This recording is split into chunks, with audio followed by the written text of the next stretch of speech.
Alrighty, ladies and gentlemen, welcome to the channel. We're looking at something really interesting today, a little bit different from my normal. It's been a while since I did an American reaction here. We're looking at America compared to why other countries treat their people so much better.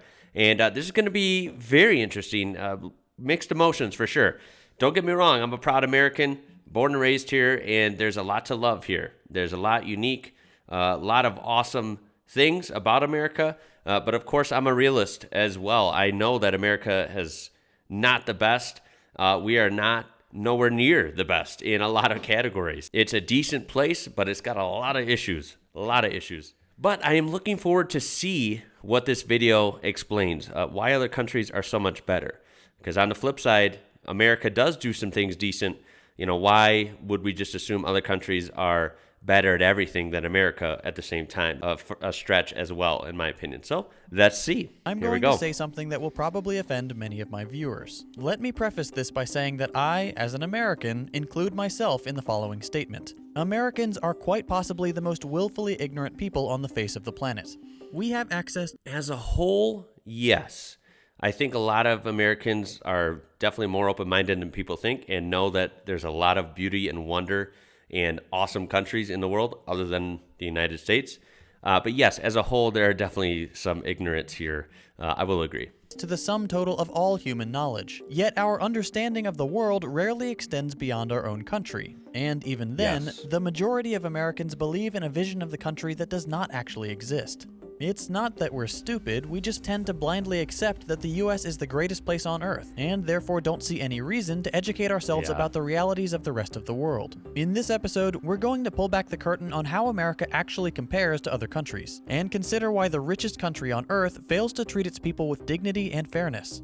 I'm going to provide a list. That's the key factor right there. I am not ignorant. I know we're not the best at everything. As a matter of fact, the one thing that is kind of frustrating is that we know, based on actual statistics, we know that the United States is the richest country on earth. We have tons of potential, and I feel like it's a lot of wasted potential. There's definitely an unbelievable amount of wealth disparity among the masses of America, and you would think with how much potential and, I guess, power, GDP, money, all these things that America does have, you would think the United States could be a little more polished. And the day-to-day life for a lot of people, no matter where their rank in society, right, you think it would be better. List of important topics, then for each item we'll compare the American experience with that of citizens from other nations. Hopefully by providing a side-by-side comparison, you'll be able to see the stark contrast between how most Americans see their country and how it really stacks up against the competition. Let's do it. To give you an idea of just how skewed the American perception of our country really is, let's start with a pretty shocking example. Compensation for what are considered low-skilled jobs. We'll take the quintessential American company, McDonald's. Okay, McDonald's is the world's largest restaurant chain by revenue. It operates in over 100 countries and serves over 69 million customers every day. As of 2018, McDonald's was the second largest private employer, with 1.7 million employees, behind Walmart's 2.3 million. How many times have you heard someone refer to McDonald's jobs or workers in a derogatory manner? For some reason, people who work at McDonald's are seen as inferior or lazy or have any number of other unfair and unkind assessments leveled at them. This probably stems from the old notion of flipping burgers being a job anyone can perform. But the animosity towards low-wage workers has grown significantly in the past few decades. And in America, McDonald's workers really do suffer a low wage. As of 2020, the average crew member at McDonald's makes $9 per hour. The average McDonald's cashier. And if you're not from America and you're watching this, $9 per hour, that is not even livable here. The United States as a whole, even though there's some things, when I've done other videos compared to other countries, some things are cheaper here. But as a whole, it's a very expensive lifestyle, very expensive country. And $9 an hour for working all day, that is not feasible. Makes $8 per hour.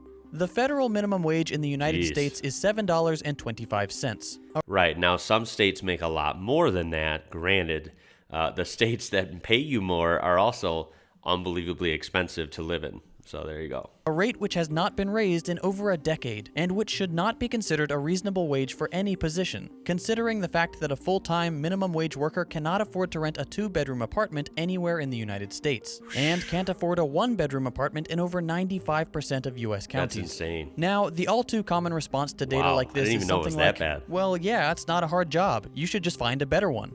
Here's a simple question. Should any job, regardless of technical skill required, pay workers so little that they cannot afford to rent even the smallest place to live? Right. Not to mention other necessities like utilities, food, and medicine.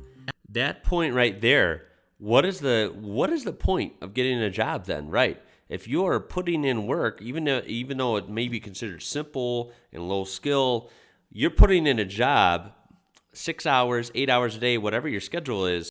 How are you not able to at least somehow live off of that? That's a problem. That's literally why you work, is so you can have a roof over your head and feed yourself. And if you work harder, you can have nicer things and more time or whatever, right? There's something going on there that just doesn't click right. Absolutely not. It's goofy. That is inhumane and cruel. It is. Especially coming from the second largest employer in the richest country on the planet. Yeah. Other notable objections point. include McDonald's has to make a profit. If they pay their workers more, they might go out of business. First of all, if you can't pay your workers a fair wage, your company should not be in business. Yeah, your company's failing if you can't afford to pay your employees a fair wage so that they are somewhat happy and proud of their job and make better work production doing their job, and everyone wins. It helps your company. It helps their mental state. Second of all, we all know McDonald's is a real estate company. They have plenty of money. They can afford to dish a little out to help the people that literally run their businesses every day. You get my point. End of story. But again, McDonald's is not struggling to make ends meet. In 2019, McDonald's raked in $21 billion in revenue. But no matter how obvious the exploitation of low-wage workers, Americans are hell-bent on praising the very companies doing the exploiting. Take this article on Reader's Digest, for example. It's titled, "This is what McDonald's workers really get paid." You see that and think, oh, nice. Finally some news showing how poorly these workers are compensated. Then you scroll down and nope, they're actually praising McDonald's, saying things like, the food chain is also great for paying their workers fairly, and McDonald's is one of the highest paying fast food chains in the United States. No. This level of sycophancy is insane. If $8 or $9 an hour is some of the highest pay in the industry, that doesn't indicate that McDonald's is paying fairly. It indicates that a massive chunk of the population is being paid poverty wages. This is where taking an international perspective is so critical. If all you see is feel-good stories about how well McDonald's workers are paid, you'll never know how badly American workers are actually being treated. Good point. Let's take the same company, the same position, but in a different country. Here's a McDonald's in Denmark. The average McDonald's worker in Denmark, for doing the same low-skill job, makes $22 per hour. Holy smokes. Well, hold on, you hear Reader's Digest scream from across the Atlantic. McDonald's workers in America get paid vacation days after just a year of work. Wow, enticing. I'm sure they get that when they sign up in Denmark. In Denmark, when you're hired at McDonald's, not only are you making nearly 3 times what you would make in an American Mickey D's, you also instantly have access to a full year of paid family leave and a pension. No slaving away for a year to prove your value to the company. You're hired and you're treated fairly. Simple as that. McDonald's can afford to compensate all their workers like this, but they won't, because US laws allow them to exploit American workers to the point where they're basically slaves, earning the bare minimum to survive, paying all of their income and often going into debt just to pay rent, and we're gonna obviously finish the video, and this is obviously very interesting. Kind of sad, actually. But we all know the answer to this if you really think about it. We know that America is unbelievable capital of the world for capitalism. That's what wins in this country. I'm not endorsing it. I'm not saying a lot of people like it. A lot of people hate it. But that's what it is. It's capitalist. You see the tax codes. You see the laws. They are made for big companies to thrive. And if you are just a hourly worker, you will not thrive in America. It is made for business owners and CEO. That's the raw truth. That's the truth. Having no way to escape this vicious cycle because they're working such long hours. This is the case across all of America's low-wage jobs, of which there are many. The plight of the low-wage worker is incredibly dire, And all you have to do to understand that is look at how those same workers are treated in other wealthy countries. Let's move on to another topic, work-life balance. Fair wages are definitely part of this equation. If you're paid fairly, you don't need to work a second job, which will free up your time to be spent elsewhere. But we're going to focus on other metrics. Yeah, one of my philosophies, it's an absolute tragedy to work your life away. That saying, right? Work your life away. You cannot work your life away. You have to live life. Your first goal when you're born is just to survive, and that evolves into living life. You're here to live a life. You should not work what seems like all hours of the day and then sleep and then work again all day and then 10, 20, 30 years pass you by. That's not the right formula. So my philosophy has always been try your best, whatever means possible, to allow yourself free time so you can exist as a person and not a worker all the time. Specifically, the length of the work week, vacation time, and parental leave.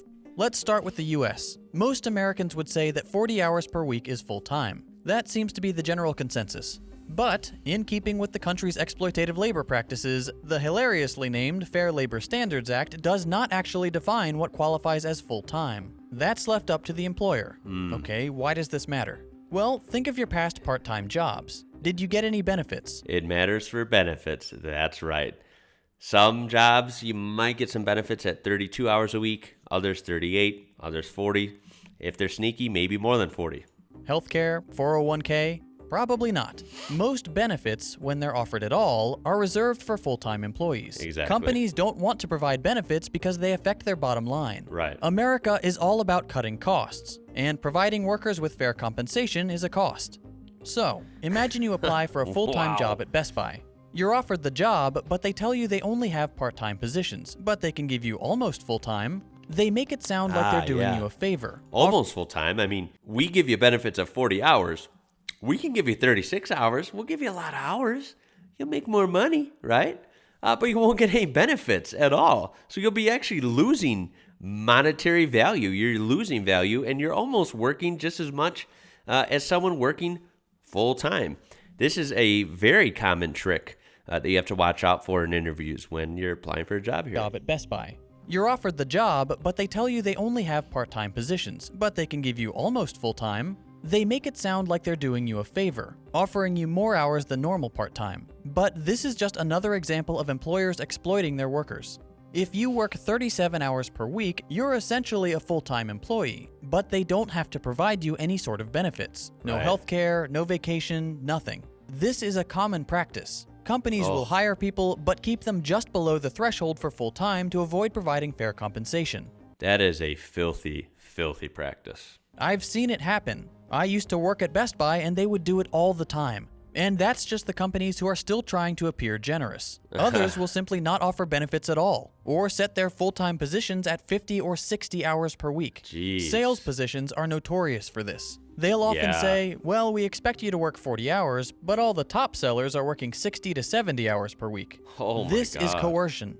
They're trying to pressure you into working more hours to benefit them, and the compensation is never what they claim it will be. By allowing employers to define full-time work, American workers are held captive by corporations, forced to either work absurd hours to qualify for full-time benefits or find a second job to help cover the cost of things like health insurance. Yep. Both of these options lead to a terrible work-life balance, and as real wages have decreased and benefits have been offered less and less over the years, huge numbers of American workers have developed an unhealthy work-life balance. For example, in 1960, when workers had real bargaining power, only 20% of American women worked. Today, 70% of children live in households where both parents are working full-time. Where does all this lead? As of 2020, over 85% of American men and 66% of women work more than 40 hours per week. Jeez. We work 137 more hours per year than Japanese workers, 260 more than the British, and 499 more hours per year than the French.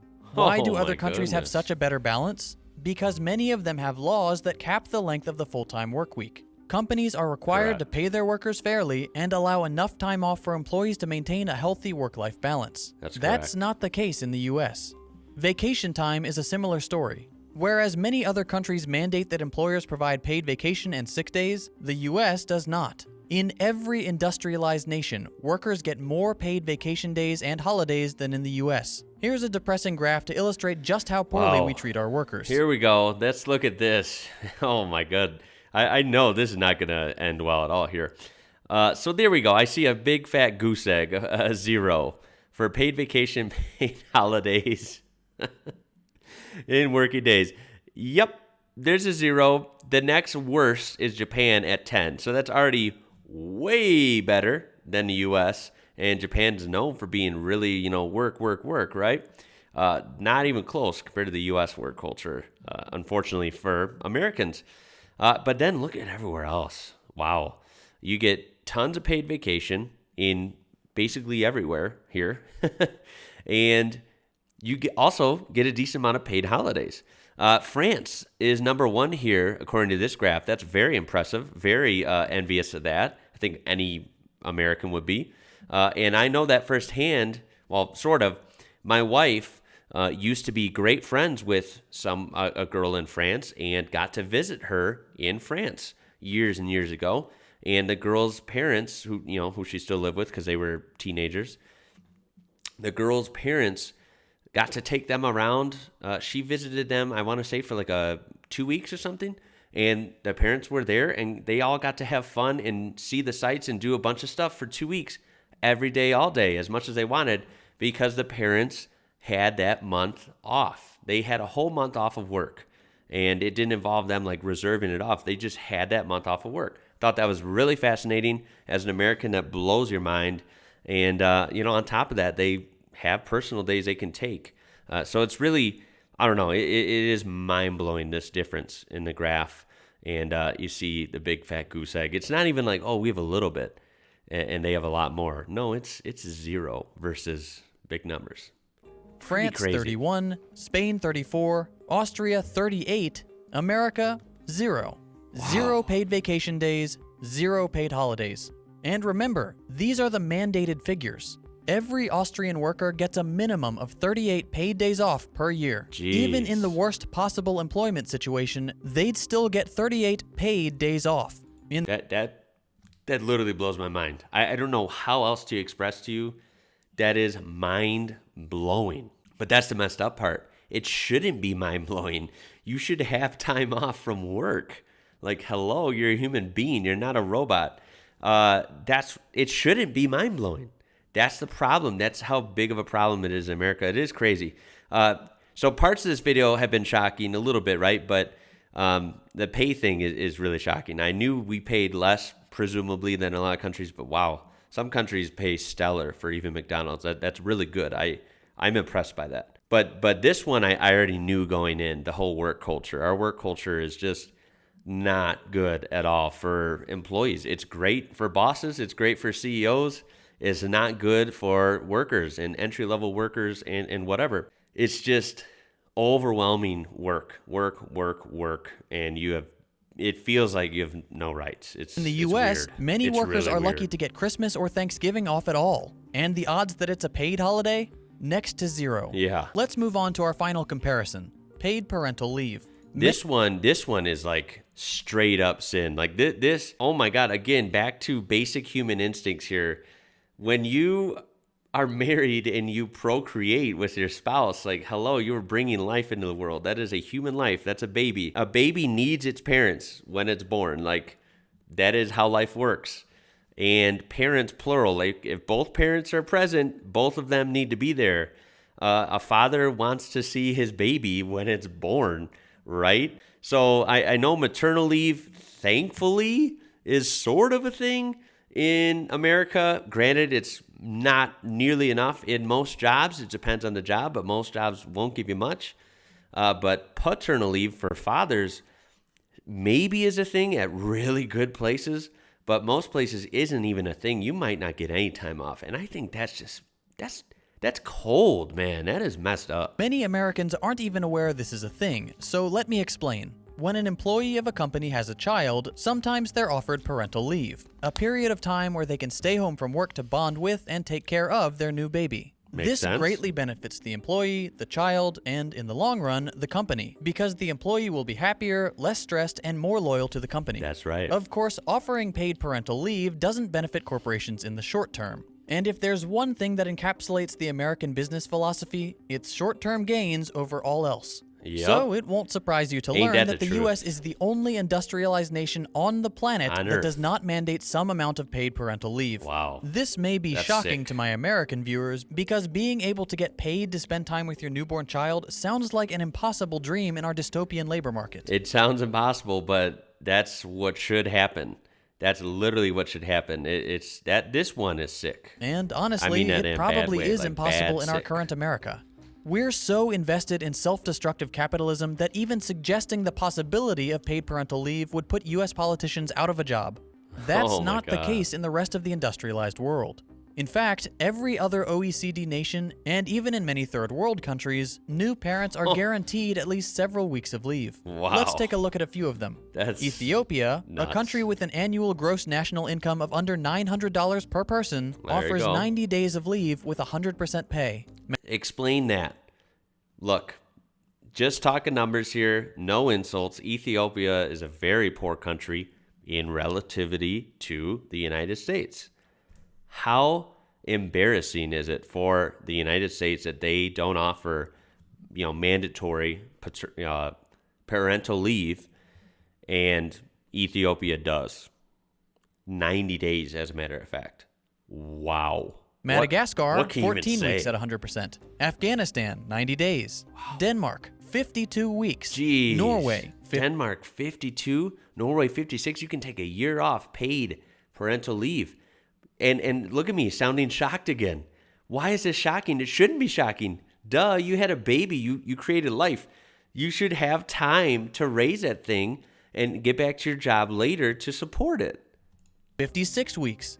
France, 16 weeks at 100% pay for your first child, up to 26 weeks for your third, on top of 104 unpaid weeks. Lithuania, 52 weeks at 100%, plus an additional 52 weeks at 80%. Oh my Again, God. the United States does not mandate a single day of paid parental leave, even for the mother, and the father is never considered. This Yeah. means that workers in America have to choose to either pay the exorbitant cost of childcare or have one parent quit their job in order to take care of the child. These are both bad options, which often lead to economic precarity. But that doesn't matter to the companies employing American workers. Profit is the only thing that matters. Oh, man, Hopefully yeah. seeing these labor practices compared like this. Gotta squeeze them profits out. Look, without naming any jobs or any companies, let me just tell you, in my past work experience, I never knew as a kid until I became an adult and worked for some, a billion-dollar company, multi-billion-dollar company.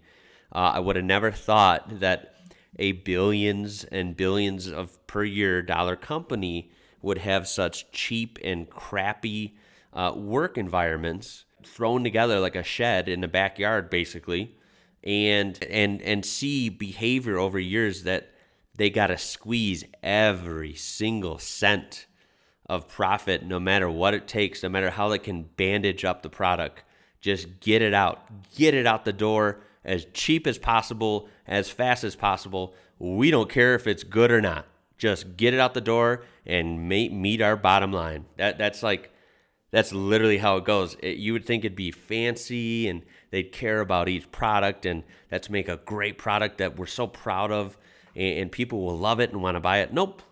Well, we know some people will buy it. They need it. So slam it out the door. Just pump them out and we're going to make some good profit. This has made it clear that not At the only expense of everyone. is the U.S. not living up to its claim to being the greatest nation on Earth, but also that it consistently ranks poorly and often dead last in terms of labor metrics. Why is it that the wealthiest, most powerful nation on Earth can't pay their workers a fair wage, That's a or great provide question. health care, vacation Capitalism's time, the or answer paid to that. parental leave? You should realize by now that it's not that they can't, it's that they won't. Right. Everything in America is beholden to the almighty dollar. Profit is the only motivator. If an Profit action is does not king. produce a greater profit, it will not be considered. Over the last few decades, America America, the land of if I can make something for 2 cents and sell it for $99, I am winning at life. And then the next year, we're going to improve it. So we're going to make it for 2 cents and then we're going to sell it for $150 and so on. You get what I'm saying? This is a generic example, but that's the thought process here. It is. Americans have watched as our livelihoods, our quality of life, and our dignity have all been stripped away by those who already make obscene amounts of money. Those in power say we're all in this together, but that couldn't be further from the truth. The ultra-wealthy and the world's largest corporations rely on Americans remaining ignorant. They rely on us accepting the lie that America is the greatest nation on earth, that it couldn't possibly get any better. All you have to do to shatter that lie is to take a look around the world.